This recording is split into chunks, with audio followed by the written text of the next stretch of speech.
महाभारत के ऐसे शक्तिशाली योद्धा जिन्हें भगवान श्री कृष्ण ने महाभारत युद्ध से पहले ही निपटा दिया। तो आखिर कौन थे ये शक्तिशाली योद्धा जो अगर जीवित होते तो महाभारत का परिणाम कुछ और ही होता। आप देख रहे हैं मिस्टीरियस हिंदू। तो चलिए अब करते हैं ज्ञान की बात। वीडियो में आगे बढ़ने से पहले हमारे चैनल को सब्सक्राइब अवश्य करें और बेल आइकन जरूर दबाएं। महाभारत में कई महान योद्धाओं ने युद्ध लड़ा। कौरवों की सेना हो या पांडवों की सेना, दोनों ही अधिक बलशाली योद्धाओं से भरी हुई थी। लेकिन कौरवों की ओर से लड़ने वाले कुछ ऐसे भी महान योद्धा थे जिन्हें महाभारत के युद्ध से पहले ही भगवान श्री कृष्ण ने निपटा दिया था, यानी कि उनका वध कर दिया था। सोचिए, अगर उन्होंने महाभारत के युद्ध में हिस्सा लिया होता तो आज परिणाम कुछ और ही होता। तो चलिए जानते हैं आखिर कौन थे ये शक्तिशाली योद्धा। सबसे पहले है भगवान श्री कृष्ण के मामा यानी कंस। कंस से युद्ध तो श्री कृष्ण ने जन्म लेते ही शुरू कर दिया था। कंस के कारण ही तो श्री कृष्ण को ताड़का, पूतना, संकटासुर इत्यादि का बचपन में ही वध करना पड़ा था। भगवान कृष्ण का मामा कंस बेहद क्रूर था। वो अपने पिता उग्रसेन को राजपद से हटाकर स्वयं शूरसेन जनपद का राजा बन बैठा था। कंस अपने पूर्व जन्म में कालनेमी राक्षस था जिसे भगवान विष्णु अवतार यानी स्वयं भगवान श्री राम ने मारा था। अब सोचिए, यदि कंस जिंदा होता तो वो भी कौरवों की ओर से ही युद्ध करता। अगला है चाणूर और मुष्टिक। कहते हैं भगवान श्री कृष्ण ने 16 वर्ष की उम्र में ही चाणूर और मुष्टिक जैसे खतरनाक मल्लों का वध किया था, वो भी बलराम जी के साथ मिलकर। कहते हैं ये सब हुआ मार्शल आर्ट विद्या के कारण, जिसको कलरी पट्टू भी कहा जाता है। और ये भी कहा जाता है कि स्वयं भगवान श्री कृष्ण ने ही इस मार्शल आर्ट का विकास वज्र क्षेत्र के वनों में किया था। कंस को मारने से पहले ही चाणूर और मुष्टिक का वध किया गया था, जो स्वयं भगवान श्री कृष्ण और बलराम जी ने किया था। अगला है जरासंध। महाभारत के अलावा पुराणों में भी जरासंध की चर्चा बहुत बार होती है। जैसा कि हम सब जानते हैं कि जरासंध स्वयं कंस का ससुर था। कहते हैं कंस के मृत्यु के बाद वो भगवान श्री कृष्ण का सबसे बड़ा विरोधी बन गया था। जरासंध के कहने पर ही कालनेवन अपनी सेना लेकर मथुरा आया था। जरासंध बेहद शक्तिशाली योद्धा था। कहते हैं जरासंध को किसी भी तरह नहीं मारा जा सकता था, क्योंकि उसके 2 टुकड़े होने के बाद भी वो पुनः जुड़कर जिंदा हो जाता था। एक बार श्री कृष्ण पांडवों के साथ उसका वध करने के लिए उसके राज्य में गए। वहां उन्होंने भेष बदला और स्वयं जरासंध के अखाड़े में उन्होंने भीम को उसके साथ मल्ल युद्ध करने की चुनौती डाली। जरासंध को भी कुश्ती का बहुत शौक था और भीम ने श्री कृष्ण के इशारे पर उसकी जंघा पकड़कर उसके 2 टुकड़े कर दिए, लेकिन वो फिर से बार बार जुड़ता जा रहा था। इस तरह भगवान श्री कृष्ण ने एक तिनके को बीच में से तोड़कर उसके 2 भाग को विभाजित दिशाओं में फेंक दिया। भीम श्री कृष्ण का ये इशारा समझ गए और उन्होंने वही किया, और इसी वजह से जरासंध का वध मुमकिन हो सका। अगर जरासंध का वध नहीं हुआ होता तो जरासंध पक्का महाभारत के युद्ध में हिस्सा लेता, वो भी कौरवों की तरफ से। अगला है कालनेवन। पुराणों के अनुसार जरासंध ने 18 बार मथुरा पर चढ़ाई की और 17 बार वह असफल रहे थे। अंतिम चढ़ाई में उसने स्वयं शक्तिशाली शासक कालनेवन को मथुरा पर आक्रमण करने के लिए प्रेरित किया। कालनेवन ने अपनी सेना सहित पूरी मथुरा को घेर लिया। तब भगवान श्री कृष्ण और कालनेवन दोनों के बीच में युद्ध हुआ, लेकिन भगवान श्री कृष्ण रणभूमि को छोड़कर भागने लगे तो कालनेवन भी उनके पीछे पीछे भागा। भागते भागते कृष्ण एक गुफा में चले गए। कालनेवन भी वहीं घुस गया। गुफा में कालनेवन ने एक दूसरे मनुष्य को सोते हुए देखा।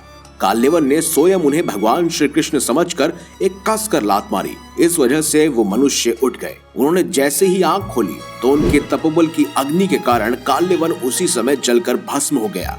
वो साधु कोई और नहीं बल्कि इक्ष्वाकु वंशी महाराजा महानदाता के पुत्र राजा मुचुकुंद थे, जो बेहद तपस्वी और प्रतापी भी थे, और उन्हीं के कारण कालनेवन की मृत्यु हो पाई। अन्यथा कालनेवन अपनी शक्तिशाली सेना के साथ कौरवों के साथ जा मिलता और महाभारत के युद्ध में कौरवों का ही साथ देता। इस वजह से भगवान श्री कृष्ण को धर्म की राह पर चलने के लिए कई सारी कठिनाइयों का सामना भी करना पड़ता, जिनमें से एक कालनेवन भी होता। अगला है पौंड्रुक। चुनार देश का प्राचीन नाम कुरु प्रदेश था और वहाँ का राजा था पौंड्रुक। कुछ लोग कहते हैं कि पुंड्रु देश का राजा होने के कारण उसका नाम पौंड्रुक रखा गया था। कहते हैं पौंड्रुक के पिता का नाम वासुदेव था, इसीलिए वो खुद को वासुदेव पुत्र कहता था। पौंड्रुक खुद को भगवान श्री कृष्ण समझता था और श्री कृष्ण को एक नकली इंसान। पौंड्रुक ने अपने नगर के वासियों को कहा हुआ था कि वही है भगवान विष्णु का अवतार और मथुरा का राजा, जो कृष्ण नहीं है। कृष्ण तो एक ग्वाला है। राजा पौंड्रुक नकली चक्र, शंख, तलवार, मोर मुकुट, कौस्तुभ मणि, पीले वस्त्र पहनकर खुद को भगवान श्री कृष्ण कहता था। एक दिन उसने भगवान श्री कृष्ण को यह संदेश भी भेजा, पृथ्वी के समस्त लोगों का अनुग्रह कर उनका उद्धार करने के लिए मैंने वासुदेव नाम से अवतार लिया है। भगवान वासुदेव का नाम एवं वेश धारण करने का अधिकार केवल मेरा है। तुम इन चिन्हों को और नाम को तुरंत ही छोड़ दो, वरना युद्ध के लिए सज रहो। भगवान श्री कृष्ण ने भी उसकी चुनौती को स्वीकार कर लिया और उसके बाद दोनों के बीच में युद्ध हुआ। इस तरह स्वयं भगवान श्री कृष्ण ने अपने सुदर्शन चक्र से पौंड्रुक का वध किया। वहीं अगले वीर योद्धा थे एकलव्य। जब गुरु द्रोणाचार्य ने स्वयं एकलव्य का अंगूठा मांग लिया तो इसके बाद वो स्वयं मगध देश की तरफ प्रस्थान कर गए।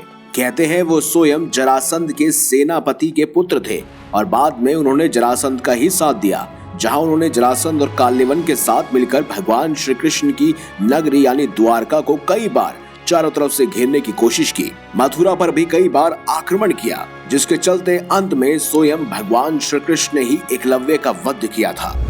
अगला है नरकासुर। नरकासुर को भौमासुर भी कहा जाता है। कृष्ण अपनी पत्नियों समेत सुखपूर्वक द्वारका में रहते थे। एक दिन स्वर्गलोक के राजा देवराज इंद्र ने आकर उनसे प्रार्थना की, हे कृष्ण, सभी देवता गण भौमासुर के अत्याचार से बहुत ही त्राही त्राही कर रहे हैं। क्रूर भौमासुर ने वरुण का छत्र, अदिति के कुंडल और देवताओं की मणि छीन ली है। वो त्रिलोकीय विजय हो गया है। इंद्र ने कहा, भौमासुर ने पृथ्वी के कई राजाओं और आम जनों की अति सुंदर कन्याओं का हरण कर उन्हें अपने यहाँ बंदी गृह में डाल दिया है। कृपया आप उन्हें बचाएं। तब भगवान श्री कृष्ण ने नरकासुर से युद्ध किया था, जहां उन्होंने उनका वध किया और उसके बाद ही उनकी 16,000 पत्नियां जो नरकासुर की बंदी थी उन सभी के साथ विवाह किया था। इस तरह भगवान श्री कृष्ण ने नरकासुर का अंत किया था। अगले हैं शिशुपाल। श्री कृष्ण ने प्रण किया था कि शिशुपाल के वह 100 अपमानों को क्षमा करेंगे और ये वादा उन्होंने स्वयं उनकी माता से किया था। दरअसल शिशुपाल कोई और नहीं, स्वयं भगवान श्री कृष्ण की बुआ का लड़का था। वो भी रुक्मणी से विवाह करना चाहता था। रुक्मणी के भाई रुक्म का वह परम मित्र था। रुक्मी अपनी बहन का विवाह शिशुपाल से करना चाहता था, लेकिन रुक्मणी स्वयं भगवान श्री कृष्ण को चाहती थी। ऐसे में स्वयं रुक्मणी से स्वयं भगवान श्री कृष्ण ने विवाह कर लिया था, जिससे शिशुपाल भी अत्यंत क्रोधित था। लेकिन एक बार जब युधिष्ठिर चक्रवर्ती सम्राट बने, जहां पर वो राज्यस्यूयक करने की तैयारी में थे, और उसी बीच वहां पहुंचे स्वयं शिशुपाल, जिन्होंने अभद्र भाषा और कई सारी बातों का उल्लेख किया, जिसके चलते उनके 100 अपराध पूरे हुए और श्री कृष्ण ने अपने सुदर्शन चक्र की सहायता से उनका मस्तक धड़ से अलग कर दिया। तो दोस्तों, यही थे वो खास लोग जिनकी वजह से महाभारत का परिणाम कुछ और हो सकता था, लेकिन महाभारत युद्ध लड़ने से पहले ही भगवान श्री कृष्ण ने चतुराई और धर्म की राह पर चलने के कारण इनको पहले ही निपटा दिया, यानी कि इनका वध कर दिया। अगर ये सब योद्धा मौजूद होते तो महाभारत के युद्ध में ये कौरवों का पक्ष अवश्य लेते और उस समय में अधर्म और अधिक करना पड़ता। तो आपकी क्या राय है कमेंट बॉक्स में हमें जरूर बताएं। अगर ये वीडियो आपको अच्छी लगी है तो लाइक करें, हमारे चैनल को सब्सक्राइब करें और ज्यादा से ज्यादा शेयर भी करें। मिलेंगे अगली बार एक नई खास वीडियो के साथ। तब तक के लिए देखते रहिए संपूर्ण ज्ञान का केंद्र बिंदु मिस्टीरियस हिंदू।